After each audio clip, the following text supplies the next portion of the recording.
Good evening friends, welcome back to my channel and I hope you all will be fine. और फिर से मैं आपके सामने वैदिक पीरियड को लेकर एक नया टॉपिक लेकर आई हूँ।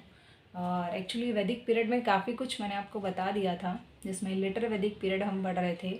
लेटर वैदिक पीरियड को भी समझने के लिए हमने उस समय की सामाजिक, आर्थिक, धार्मिक इन सारी चीज़ों के बारे में बात की थी, जिसमें से दो स्थितियां हमारी रह गई थी। वो थी हमारी आर्थिक और धार्मिक स्थिति। बाकी सारी चीज़, सामाजिक जीवन, राजनीतिक जीवन, इन चीज़ों के बारे में हम पहले डिस्कस कर चुके हैं। और चूँकि ये लास्ट चीज़ें हैं, ताकि आपको थोड़ा और क्लियर हो जाए उत्तर वैदिक पीरियड काल के बारे में, तो बात करते हैं। चूँकि आर्थिक जीवन और धार्मिक स्थिति के बारे में हमें पढ़ना है, हमें जानना है, और किस तरह के क्वेश्चंस आपके एग्ज़ाम में पूछे जाते हैं, that is also very important. तो इसलिए और भी इसको थोड़ा मैं अच्छे से बताना चाहूँगी, और आपको भी समझने की ज़रूरत है, ताकि आपके एग्ज़ामिनेशंस में जब आए तो आप कंफ्यूज मत होइएगा। हम बात करते हैं आर्थिक जीवन की। तो आर्थिक मतलब अर्थ। ऋग वैदिक काल से उत्तर वैदिक काल तक आते आते आर्थिक जीवन में क्या बदलाव आए, क्या स्थितियां हुई, ये सारी चीज़ों के बारे में हम बात करते हैं। जैसे ऋग वैदिक काल तक हमने पढ़ा है कि जो मनुष्य का आधार था, अर्थव्यवस्था का जो लिविंग स्टैंडर्ड था, वो था कृषि और पशुपालन। लेकिन उत्तर वैदिक काल तक आते आते जो पूरी तरह से एक सिमट गया था, वो पूरी तरह से कृषि पर था। पशुपालन भी था, ऐसा नहीं है, पशुपालन भी था। लेकिन जैसे ऋग वैदिक काल में हम पढ़ते हैं कि गाय को अघन्या माना गया है। गाय, बैल ये बहुत अर्थव्यवस्था का आधार थे, उनको पूजनीय कहा जाता था। लेकिन उत्तर वैदिक काल तक आते आते जो अर्थ था, वो पूरी तरह से कृषि पर सिमट कर रह गया था। तो जो अगर आपसे पूछा जाता है क्वेश्चन में कि उत्तर वैदिक काल की अर्थव्यवस्था का प्रमुख आधार क्या था, तो आपको सिर्फ कृषि ही लगाना है। अगर कृषि और पशुपालन है तो वो आंसर आपका सही नहीं होगा। तो उत्तर वैदिक कालीन अर्थव्यवस्था का प्रमुख आधार हमारा कृषि था। अब कृषि की हम बात करते हैं तो शतपथ ब्राह्मण वैदिक लिटरेचर है, और ये इस बात का प्रमाण करता है कि कृषि करने की जो विधियां हैं, यानी कृषि कैसे होती है। सबसे पहले जोता जाता है, फिर बीज बोते हैं, कटाई होती है, मड़ाई होती है, फिर नेक्स्ट दूसरी फसल की जाती है। तो इस बात का जो प्रमाण है, कटाई, जुताई, क्या बोलते हैं, बुआई, मड़ाई, इन चारों विधियों का वर्णन शतपथ ब्राह्मण में है। अब ये शतपथ ब्राह्मण यहाँ पर स्पेसिफाई करना इसलिए ज़रूरी है कि आपके एग्जामिनेशन के पॉइंट ऑफ व्यू से पूछा जाता है कि कृषि करने की 4 विधियों का वर्णन किस वैदिक लिटरेचर में है। उसमें कई सारे ऑप्शन में होंगे, तो आपको शतपथ ब्राह्मण लगाना है। एक और बहुत इम्पॉर्टेंट चीज़ इसी में जुड़ती है कि 24 बैलों द्वारा खींचा जाने वाला हल। कहने का मतलब है, इतने वास्ट लेवल पे, इतने बड़े पैमाने पर खेती होती थी भाई। तब ट्यूबवेल और बाकी आज की तरह टेक्नोलॉजी नहीं थी कि तुरंत जो है खेत की जुताई हो जाए, बीज बो दिया जाए। तो जानवरों के द्वारा ही किया जाता था। तो 24 बैलों द्वारा एक इतने बड़े हल का साक्ष्य भी मिला है, और वो वैदिक लिटरेचर काठक संहिता है। काठक संहिता में इस बात का प्रमाण है कि 24 बैलों द्वारा एक हल को खींचा गया है, जिससे हम जान सकते हैं कि उस समय कितने बड़े पैमाने पर खेती होती थी।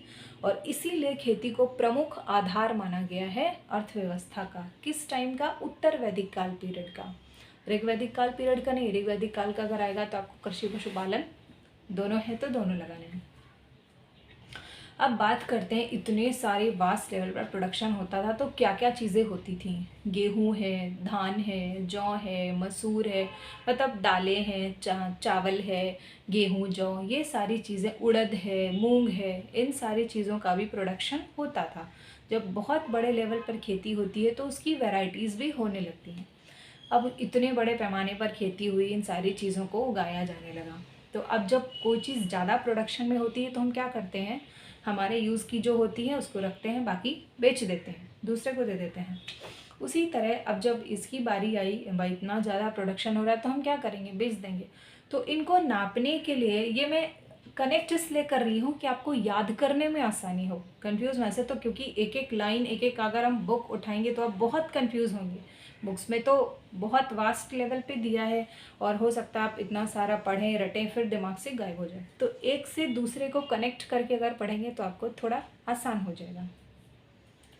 क्या हुआ, सबसे पहले खेती प्रमुख आधार हुई, 4 तरह के तरीके हुए जो शतपथ ब्राह्मण में है, फिर काठक संहिता में 24 बैलों द्वारा खींचा गया, फिर क्या क्या चीज़ें उगाई गई, तो धान है, जौ है, गेहूँ है, दालें हैं, ये सारी चीज़ें उगाई गई। फिर अब क्या हुआ, अब इनको हमें बेचना है, तो हम क्या करेंगे, नापने के लिए कोई पैमाना होना चाहिए, है ना, भाई किसी को देंगे तो कैसे देंगे, तो नापने के लिए एक पात्र, मतलब हिंदी में पात्र कहेंगे, इंग्लिश में एक स्केल जिसके थ्रू नापा जाता था, तो उसको उर्दर कहा गया, यानी अनाज नापने का जो यंत्र था, जो पात्र था, उसको उर्दर नाम दिया गया।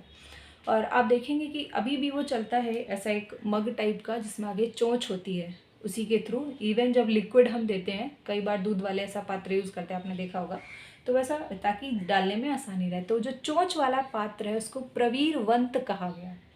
ये बहुत थोड़ा सा टिपिकल नाम है, लेकिन हम एग्जाम्पल देके इसलिए बता रहे हैं कि आपको ध्यान में रहे। तो जो चोंच के फल वाला पात्र है उसको प्रवीरवंत नाम दिया गया, और जो अनाज नापने का जो यंत्र था, जो पात्र था, उसको उर्दर कहा गया। ठीक है, दूसरा क्या था, अब इतना भारी भरकम बड़े लेवल पे जो हमें अनाज मिल रहा है, कृषि हो रही है, तो हम इतने सारी चीज़ों को रखेंगे कहाँ पर। तो आपको ध्यान होगा, जब मैंने इंडस वैली सिविलाइजेशन पढ़ाया था तो आपको मृदभांड एक टॉपिक पढ़ाया था। मृदभांड, मिट्टी के बड़े बड़े से बर्तन, क्योंकि जो धातु के इतने बर्तन में इतना सारा तो अनाज नहीं आ सकता, तो बड़े बड़े कंटेनर्स बनाए जाते थे।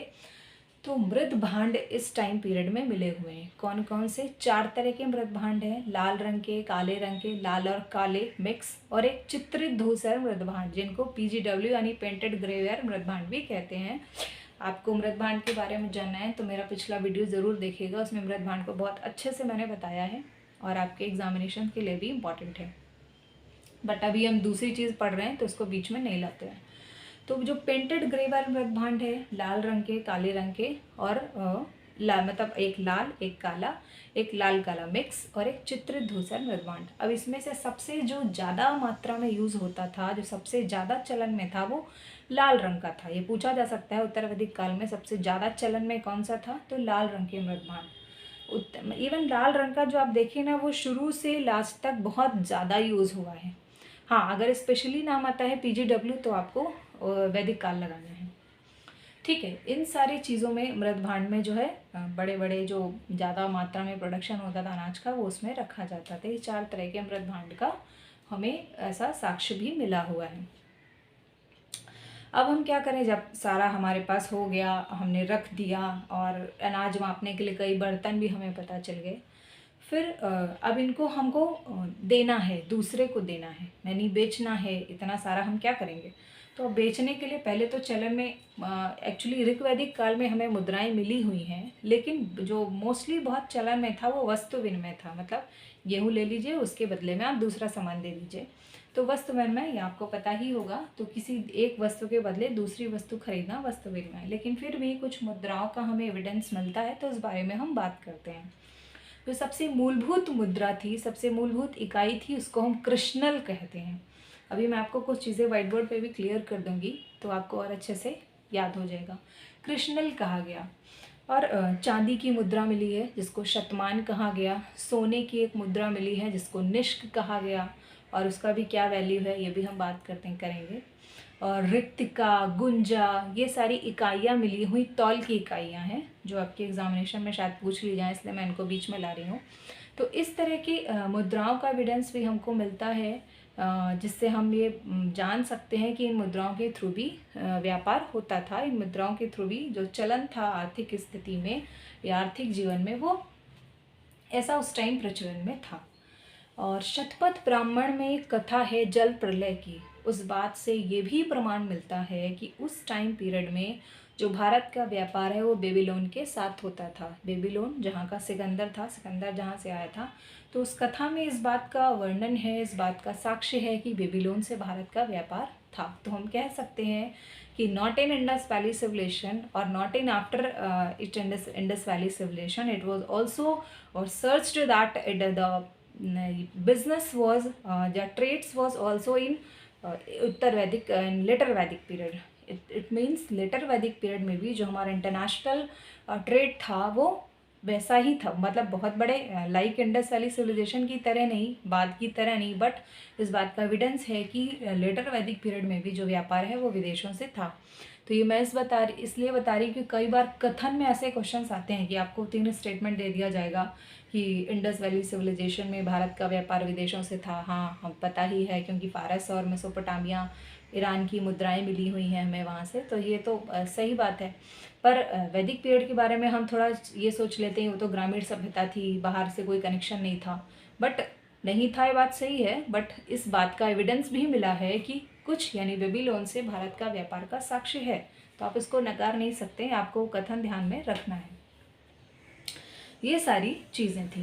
अब हम बात करें कि उस टाइम पीरियड में कॉटन, मतलब अगर आप वैदिक पीरियड की बात करें या ऋग्वैदिक पीरियड की, तो कॉटन बहुत चलन में था। लेकिन उत्तर वैदिक काल में कॉटन यानी कपास का उल्लेख नहीं है। यानी उत्तर वैदिक काल के जो लिटरेचर है उसमें कपास का उल्लेख नहीं है, लेकिन ऊन का है। ऊन मतलब वुलन। तो ऊन का जो उल्लेख है, सीधी सी बात है, वुलन होगा तो उसका काम तो होगा ही, उसको बुनना है, बनाना है, कढ़ाई करना है। तो जो कढ़ाई करने वाली स्त्रियां थी इनको पेशस्करी कहा गया। पेशस्करी जैसे पेश करना आप बोल सकते हैं, कढ़ाई करने के बाद जैसे कोई काम आपने किया उसके बाद दूसरों के सामने रखना, तो पेश करना, उससे आप पेशस्करी, कढ़ाई करने वाली स्त्रियों को पेशस्करी कहते थे। उसी तरह इंद्र का नाम, जैसे ऋग्वैदिक पीरियड में हम इंद्र को बहुत मतलब डोमिनेंट एक देवता के रूप में देखते हैं, उनको पुरंदर कहा गया है, उनको बहुत एक सम्मानीय दृष्टि से देखा गया है। तो इंद्र को जो उत्तर वैदिक काल के आर्थिक जीवन की बात करें तो उनको हलवाहा बोल दिया गया है, सुनासिर जिसको कहते हैं। तो ये सारी बातें हम आर्थिक जीवन के बारे में बात कर रहे हैं कि आर्थिक जीवन में उत्तर वैदिक काल का जो आर्थिक जीवन था वो कैसा था। टोटली डिपेंड था कृषि पर।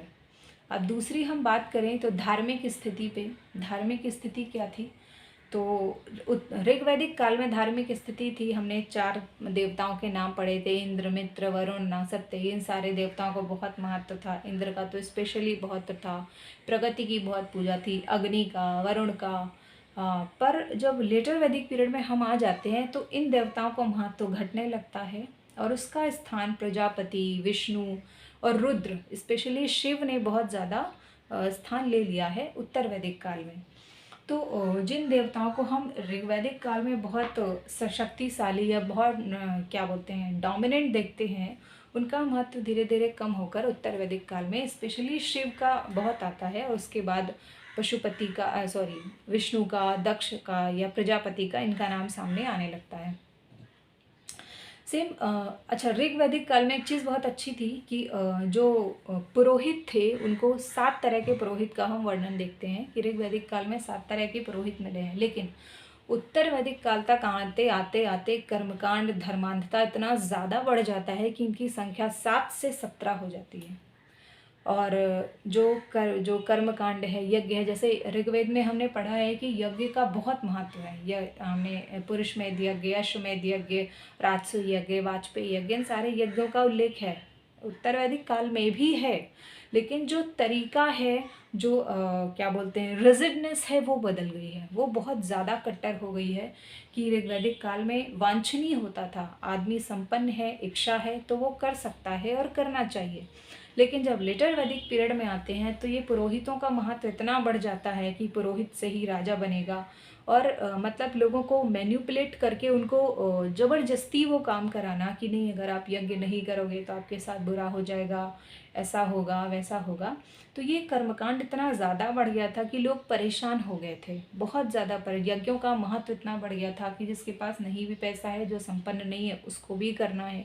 तो इससे क्या हुआ, लोगों में कहीं ना कहीं रोष उत्पन्न हो गया, और यही कारण है कि प्रतिक्रियावाद का जन्म हुआ कि जब आप बहुत ज़्यादा कोई भी चीज़ बहुत गलत होने लगती है, 1 साल, 2 साल, 3 साल, 4 साल, सदियों चलती है, तो एक टाइम पीरियड बाद एक वर्ग ऐसा आता है कि जो उसके लिए प्रतिक्रिया करता है, उसके लिए इतनी बड़ी बड़ी क्रांतियाँ ऐसे ही थोड़ी हो गई, एक दिन में नहीं हुई हैं। तो जो प्रतिक्रिया होती है उसका विरोध होने लगा कि नहीं, ये तो गलत है, जो हमारे शास्त्र हैं, जो हमारे धर्म में हैं, जो एक्चुअल चीज़ें हैं वो ना दिखा करके, उसके बारे में ना बता के हम दूसरी चीज़ों को, मतलब उसका एक क्या बोलते हैं धर्म का अलग ही रूप लोगों के सामने प्रदर्शित करते हैं। जैसे कि जो ऋग्वैदिक काल में स्पेशली प्रकृति की पूजा बहुत ज़्यादा दिखाई गई है, बहुत ज़्यादा होती थी, पानी की, अग्नि की, इंद्र की, वरुण की, मारुत की।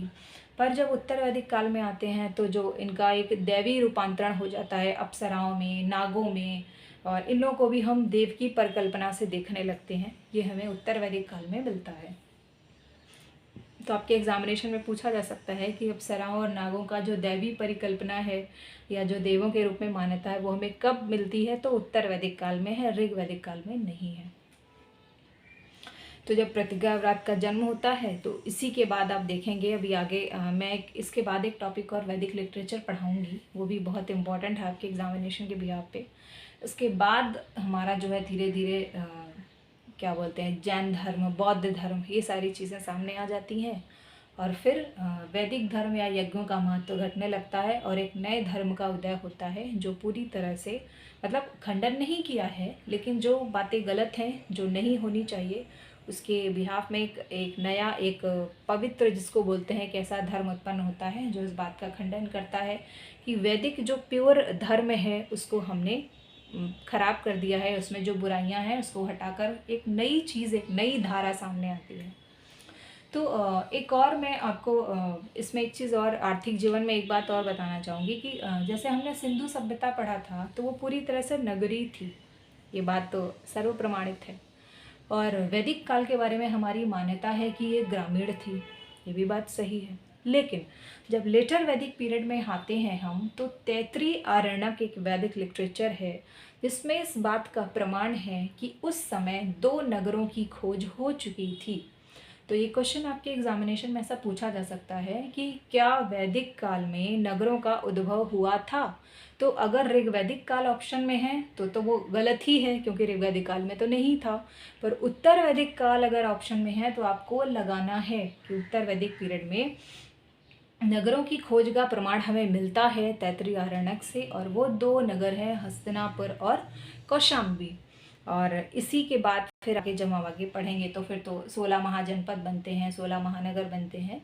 तो ये आपका वैदिक पीरियड के बाद की बात है, लेकिन लेटर वैदिक पीरियड से हमें इन 2 नगरों के बारे में जानकारी मिल जाती है जो कि तैत्रीय आरण्यक में है।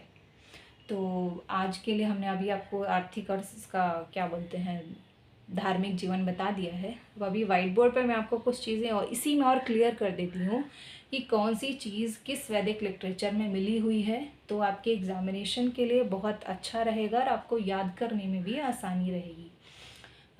कई बार ऐसा होता है कि हम पढ़ते तो बहुत कुछ हैं, बहुत कुछ जानते हैं, लेकिन एग्जामिनेशन में क्वेश्चन आते ही डिस्टर्ब हो जाते हैं। मेरे साथ भी कई बार ऐसा हुआ होगा, हम सभी ह्यूमन हैं, ये ह्यूमन नेचर है। तो वाइट बोर्ड पे इन चीज़ों को क्लियर करने का या उसके बारे में बताने का मेरा मोटो यही है कि जो मैंने बताया है अगर आप उसको एक बार देख लेंगे, समझ लेंगे, तो आपके लिए अच्छा होगा और शायद हो सकता है इसमें से कोई क्वेश्चन आपके एग्जामिनेशन में आ भी जाए। तो अभी वाइट बोर्ड पे मैं आपको क्लियर कर देती हूँ, जस्ट फॉर मिनट।